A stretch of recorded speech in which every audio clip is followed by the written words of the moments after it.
Hello everyone and welcome to frompizzatodalchawal. So today I'll be sharing the recipe of this delicious, quick and easy to make pizza in a bowl. This just takes 2 minutes to make and the result is just so amazing. So do check out the recipe and give it a try. जदि आपण ए recipe को ओडिया रे देखिया को चाहउचंती then तळे थिबा description box रो link को check करंतु. Let's start with the recipe.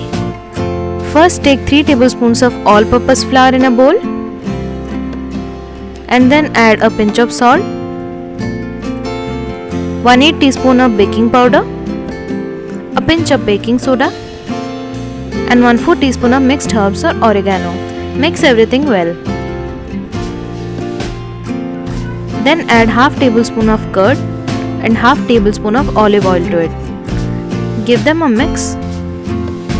Add 1 tablespoon of water and mix to form a dough-like consistency.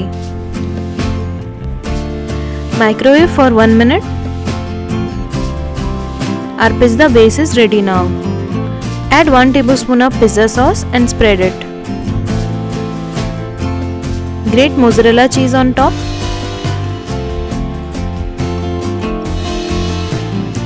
Add your choice of toppings. I have added onion,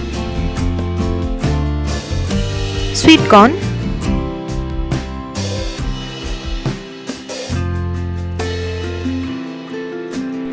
and paneer tikka pieces. You can also make this pizza in a microwave safe mug. Now sprinkle mixed herbs or oregano and chili flakes. Grate some more cheese on top and microwave for 1 minute. See how perfectly the cheese has melted on the top? Our quick and easy to make mini pizza bowl is ready now. This is just so perfect for any time pizza cravings. So do try this out yourselves and enjoy. If you like this recipe, do share and subscribe to my channel. Thank you for watching. Goodbye.